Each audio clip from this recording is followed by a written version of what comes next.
I have a theory that saving your best for later is actually preventing you from being your best self now.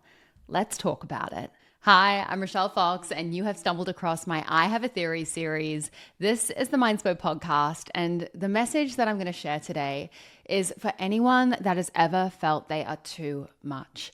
Anyone that has been holding back their greatness, anyone that feels like they are the side character in their own life, and anyone that's ready to stop playing it small and start stepping into their light.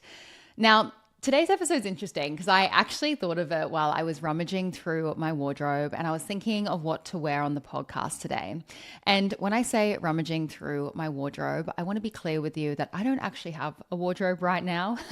I'm staying in Oz, and whenever I stay in Oz, I pick up a bunch of my old suitcases that I have stashed here. I obviously have my clothes here that I brought in my suitcase from overseas, but then I just have things that I have kept over the years that are sort of like my Aussie wardrobe. And I was going through these old suitcases and I found this bright blue, magnetic themed blue. Like if you know the cover of my book, which is magnetic with the bright blue, beautiful circle in the middle, this jumpsuit that I'm wearing right here, right now, that I have on, it is that exact color. And it's a jumpsuit that I bought from Aussie brand Zinnemann very many years ago. I think it's like 10 years old. And it is this piece that I remember when I bought, it felt like such an investment. And I bought it just because I was in love with that color blue. I was like, oh my God, this is gorgeous. I put it on in the store and I didn't have anywhere to actually wear this jumpsuit, and it wasn't bought for a special occasion, but I just fell in love with it. And then I did this thing that I did throughout my 20s. And that was, I told myself, oh, I'll save it for later. Because to me, this was one of my best pieces. And I had gotten into this pattern when I was younger of always saving my best for later. I would invest in beautiful pieces of clothing, or I would buy a scent that I just loved that felt like a bit of a splurge, or I would invest in some kind of like makeup that was designer rather than like the drugstore stuff that I used to buy. And then I wouldn't use it. I would leave it in the wardrobe. I would leave it in my makeup cabinet. I would display it on my shelf and just stare at the fragrance every single day, but it wouldn't actually ever get used. And it was because I used to just always save my best for later. And this is something that really is so interesting because I feel like in this pattern of constantly saving my best for later, I actually held myself back from being my best self and feeling like my best self. I was in this pattern for so many years that there had to be an occasion to show up as your best self. There had to be an invite. And I was constantly waiting for an event or a birthday or my own birthday or some kind of reason to shine. And this subconsciously, for me personally, this all digs really, really deep into this big belief that I've let go of over the years, which is the belief that I'm too much. The belief that if I shine too bright, then other people will run away and reject me. And this has been a really, really huge one in my life. And I know for so many women, especially women like you that are going after their dreams, that have big goals and are really just making moves, this I am too much belief can really show up and do a lot of damage. And when we start to think that we're too much, we essentially start holding back our best. We start minimizing ourselves. We start shrinking ourselves. We start, becoming hypervigilant about what other people think of us and how we're moving through life. And we're always kind of moving with this anticipation that we're going to tick someone off. We're going to be too big and then we're going to have to pull it back. And when you do that, you don't end up being your authentic self. You end up being like a washed down version of you, and you end up distorting your essence. And when this happens, you don't get what it is that you deserve. You don't get what it is that you truly want because you're not being the version of you that can have it, that can hold it, because you're constantly downplaying your own greatness. And this is something I really want you to understand. If you have this pattern of saving your best for later, there is a reason why you're saving your best for later. And it's not because there is a perfect moment to wear the dress or do the thing. No, it's because you're worried about being too much. you're worried about shining too bright. You have some kind of subconscious story that is still keeping you small. And today I want to shine a motherfucking light on it and get you to minimize that story so you can start rising above it. Because as I have said in this podcast series, the best is yet to come for you. But in order for you to receive the best, you've got to start showing up as your best. And showing up as your best means, bitch, you can't keep saving the best for later. You can't keep downplaying your greatness. This is not the time to do that behavior anymore. You do not need to earn your best. You just need to embody your best. And this is such an interesting thing because I feel if I could transport, and I want you to do this with me right now because this is one of the action steps for today's podcast. So close down your eyes if you can. And I just want you to picture yourself at 80 years old. See yourself sitting on a couch or a sofa or a rocking chair, wherever you want to be at 80 years old. Imagine yourself peaceful, just sitting there. And in your hand is a photo book. And on the front of that photo book, it says 2026. And now I want you to open that photo book and I want you to imagine seeing pictures of yourself in 2026 as an 80-year-old. Think about what age you are right now. And think about 80-year-old you looking back at pictures of you right now. And through this lens, as 80-year-old you, what does 80-year-old you want to see you doing? What would they be laughing and telling stories about? Like, how would they feel about you in 2026? Like, what would make them smile? And now, as you flick through this, imagine they were going through this picture book and instead of seeing beautiful, fabulous, fun, flirtatious, gorgeous outfits where you were just like living your best life, being your best self, embodying your fullest expression, they were looking at pictures of you watering yourself down. Honestly, like holding back your greatness, covering up your body, literally hiding behind clothes, not putting yourself out there, playing it small. How does that 80-year-old version of you feel looking at this minimized version of you? Connect with that feeling. Now slowly begin to open your eyes. I'm guessing 80-year-old you looking at minimized you feels like, what the heck were you doing, babe? You had it all. You had the youth, you had the vibes, you had the energy. Like, why were you downplaying yourself? When I do that exercise with myself, I think about 80-year-old me screaming at me, literally coming down from the ether and giving me a hard lecture about you are the youngest and the hottest and the most vibrant and the most fabulous you'll ever be. Why are you holding your greatness back? Why did you save your best for later? Why aren't you freaking going for it? We're 80s sitting in this chair right now, and yeah, maybe we've still got it in a sense, but we're not where we are now. Why didn't you just take advantage of what you currently have? Because you've got to work with what you've got. And I think so many people do this thing where they have this idea that there is a later. And look, I don't want to freak you out here, but I don't think anyone has anything guaranteed. And yeah, I know this is morbid to think about, but there have been so many instances in my life, and I don't want to get like too deep into it, but where I've known someone in my youth and they're just gone. Like, they passed away. They didn't get to do it later. They didn't get to keep going. And then I see things that happen to people that I know, and I realize that, wow, they thought they were going to be able to just keep going, but circumstances have changed, health things have changed. There's been something that's happened, and now their whole entire life is completely different. And I know that they regret not going for it when they had the chance. And you've got to kind of start looking at life through this lens a little bit, because that's actually what makes you realize how finite and precious the experience that you have and the things that you are able to do right here, right now are. That's why life is precious. It's the fact that it ends that makes it precious.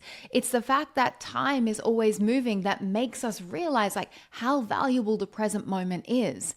And when I think about that, that extends into so many things. And it's crazy how much I used to hold back being all of me because I had this fear that I was too much, because I thought that I would be rejected, because I thought that there was a later. Going full circle back to this jumpsuit that I'm wearing right now, I only ever remember wearing this jumpsuit one time. And it was such a great night. I remember this time, and I was with like a whole bunch of friends, and we were going out. It was someone else's birthday, and I finally pulled it out and I wore it. And I remember just feeling like the main character that night, because I was just wearing this outfit that made me feel fabulous, that I'd had for probably like 8 months or 12 months or something, that I'd never pulled out before. And there were all these moments in my life where I saved my best for later, and then I finally, chose to wear the thing or do the thing. And that's when I started really feeling my best.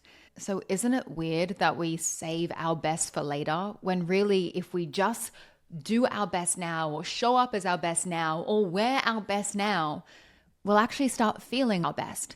And then when we understand how manifestation works, we all know that it's an energy game. Like the more you embody the future version of you, the more you become the future version of you, the more you close that gap, that identity gap that I was talking about in the podcast episode the other day. Like this is a gap that you need to close. And how you close that is being your best self now. It's by not saving your best for later. It's about showing up as them now. Like not next week, not next month, not in 6 months' time when it's finally your birthday and you're going to wear the fit. No, wear it now. Do it now.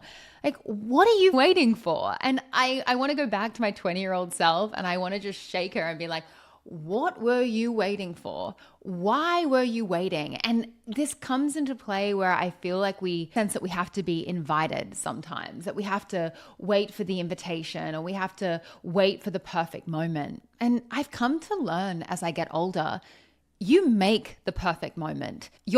Your life is the invitation.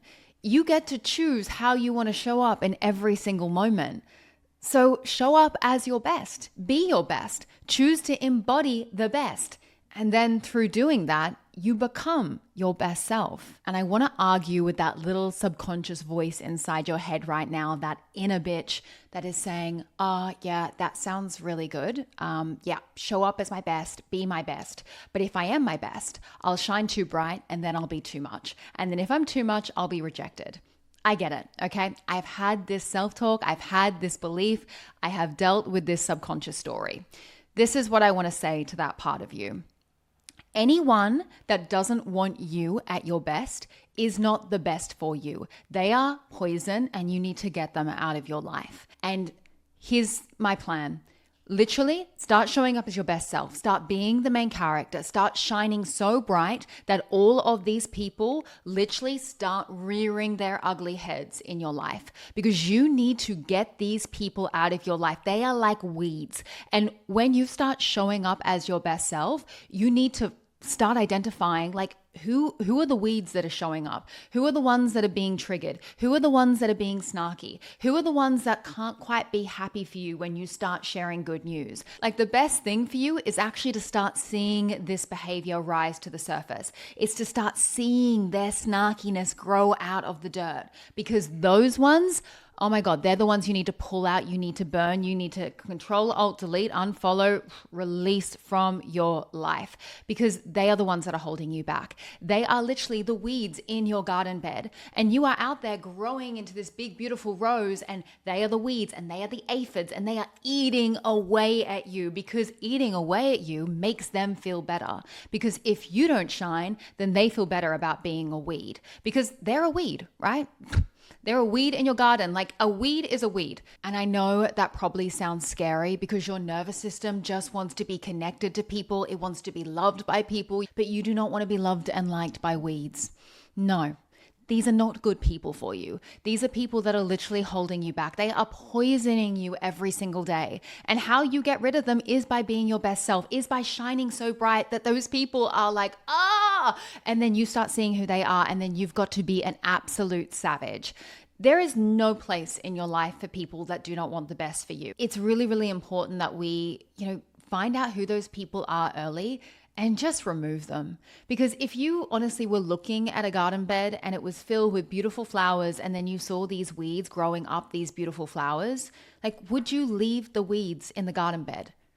No. You'd pull them out because you know that they're literally killing these beautiful roses.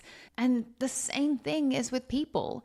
People that do not want the best for you, they're slowly killing you. And I know that sounds dramatic, but they really are. They're holding you back from everything that you can do in your life, because probably in the back of your head, if you have people that you're worried about being too much around, I want to bet my bottom dollar that you are literally minimizing yourself and your light in front of those people. You're not being all of you. You're not speaking unfiltered. You're not saying the things that you want to say. You're not wearing the things that you want to wear. You're not speaking about your achievements or sharing your success because you're so scared of what those people will think or what those people will say. That is no way to live your life. And I can tell you from my heart, there is another way to live. There is another way to exist. And when you find your people, when you find cheerleaders in your life and you remove the weeds so you actually have space to find and plant these new seeds, you are going to be so grateful. And sure, your garden bed might feel empty for a little while. And you might feel like, damn, like I lost that connection and maybe they weren't that bad. But if they don't want the best for you, they don't deserve the best of you. And as I'm saying in every episode, 2026, this is the year. The best is yet to come. But the best can't come if you have people in your life that are holding back you from being your best.